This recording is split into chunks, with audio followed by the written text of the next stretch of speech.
Our next speaker for the day is Nandita, Assistant Professor of English Language and Pedagogy at Balughat B.Ed College and a doctoral scholar at ILSR. Her interest of research includes the critical pedagogy, sociolinguistics and socio-cultural aspects of language teaching and practice. She will be speaking on Lisa Mitchell's 2010 monograph, Language, Emotion and Politics in South India, The Making of Mother Tongue, published by Permanent Black. Thank you, Alenka. And good afternoon to all present here, Professor Anindapur Sir, and my dearest fellow scholars. Today I am not actually physically stable and able to prepare to present his talk, but I am trying to do this. Today I have chosen the book for review, Language, Emotion and Politics in South India, The Making of a Mother Tongue, that is published in India by Permanent Black, 2010. Lisa Mitchell, who is an assistant professor of anthropology and history in the Department of South Asia Studies at the University of Pennsylvania. She is also the winner of the Edward Cameron Dimmock Junior Prize in the Indian Humanities, American Institute of Indian Studies. So at the very beginning of the book, Mitchell started with two different questions, like what condition must exist in order for someone to be willing to die, not for a nation but for a language, and another one, how must one think and feel about language for this to be possible. Page number 1.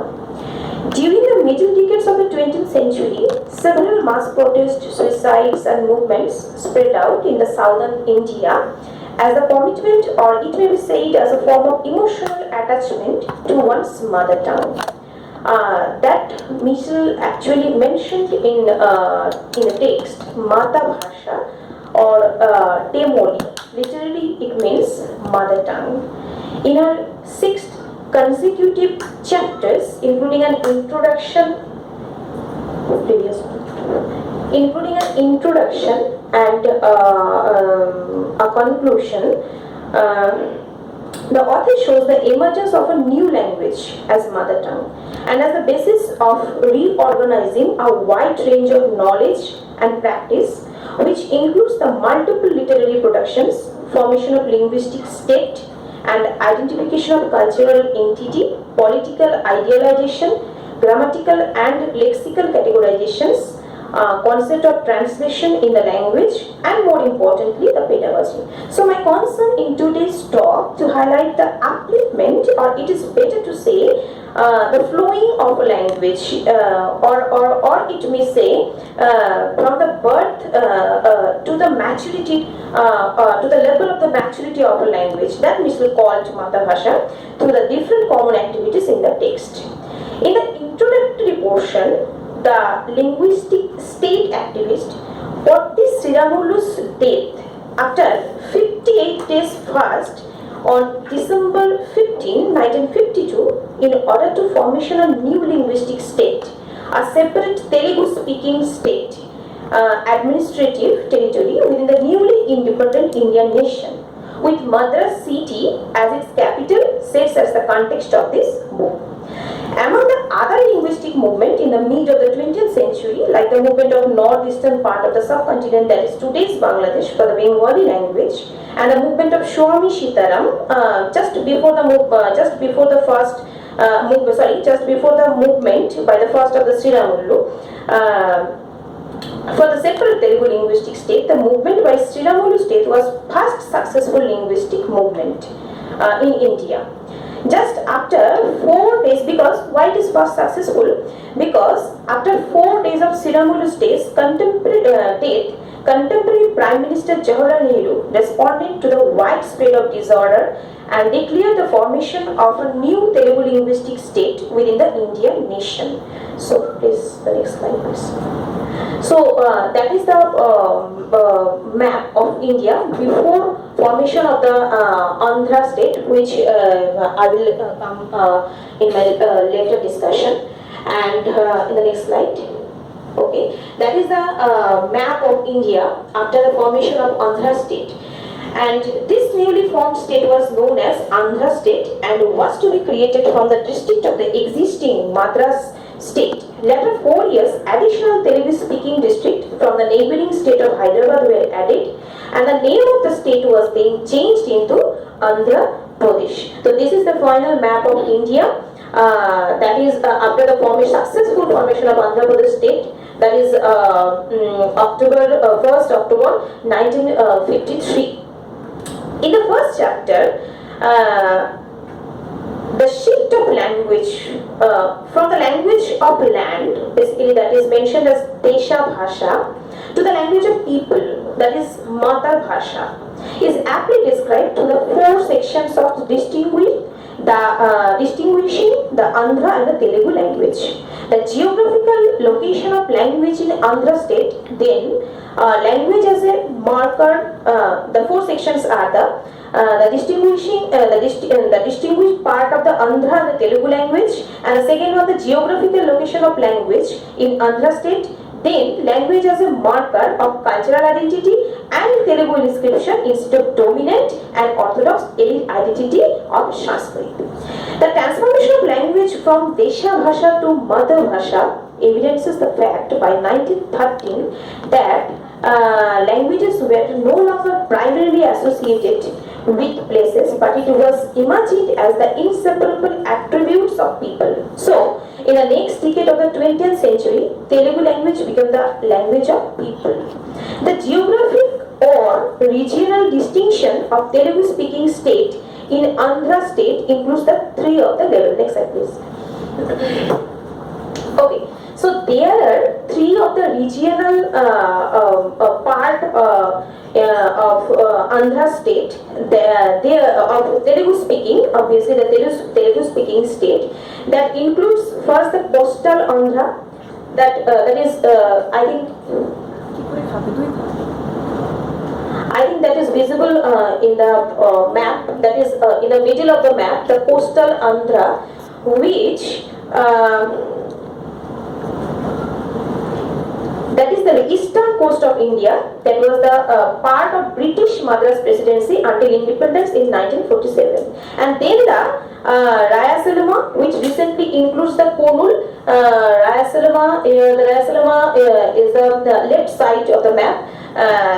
It is the recently includes the Kurnool, Anantapur, Kadapa and Chintur and some parts of Nellore district, and then another part is Telangana, the upper portion of that map. The Telangana is the 3rd popularly recognized state of Andhra Pradesh. This district today include Adilabad, Nizamabad, Rangareddy, Hyderabad, etc. Then the rise of Telugu language not as a medium of communication, rather the marker of cultural identity. Explains it historically. One important evidence is that here mentioned the composition of Mahabharata in Telugu by the 11th century poet Nayana, which has been canonized as the first Telugu literary composition, and it also frequently offered as evidence of the emergence of a new linguistically defined Telugu culture. So, in the second chapter, the personification of Telugu language by the end of the 20th century is experienced as a new personified object of adoration, pride, devotion, and as a specific form of study, pedagogy, and attention, and as a marker of identity. The personification follows the new personified and gendered form as Telugu Talli. Next one, please. That is the replica of Telugu Talli. It is actually the form of Mother Telugu, as Mitchell mentioned in this book, page number 69. So the personification follows the new personified and gendered form of Telugu Talli, which is actually the Mother Telugu represented in human-like form and more often as a goddess in the Telugu narratives, poems, songs and artistic renderings. The artistic renderings means in the right portion, she is the tourism minister, J. Geeta Reddy, actually dressed as Telugu Talli and performing the state anthem, Ma Telugu Talli Ki.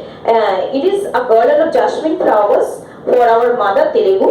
So it is a drama that they are performing. Talli, yes sir. Mother Telugu. Talli means Telugu. Mother Telugu. Telugu Talli. Yeah, Telugu. Sorry, Talli means mother. Telugu Talli.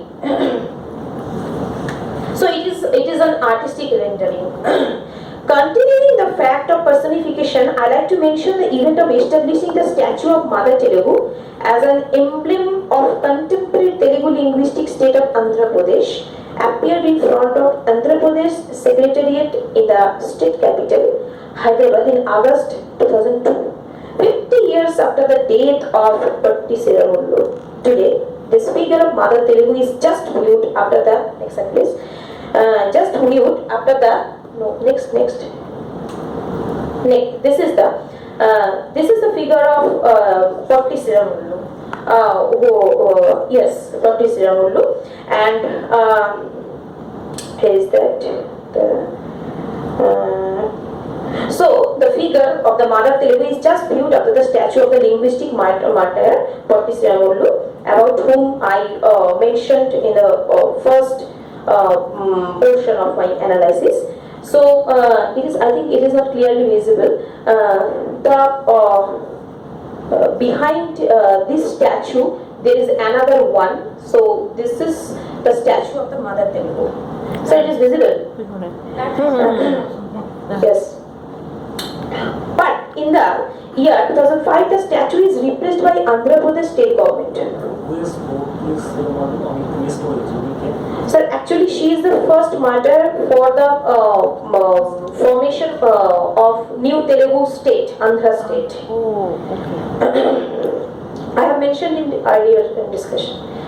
But in the year 2005, the statue is replaced by Andhra Pradesh state government for the purpose of making longest flyover as the part of Chief Minister's Sharna Andhra Pradesh program of development and modernization. Nothing is problematic till the things happened. But the irony is that the words, yes, that is the present. That is the present picture of the Mother Telugu after the replacement.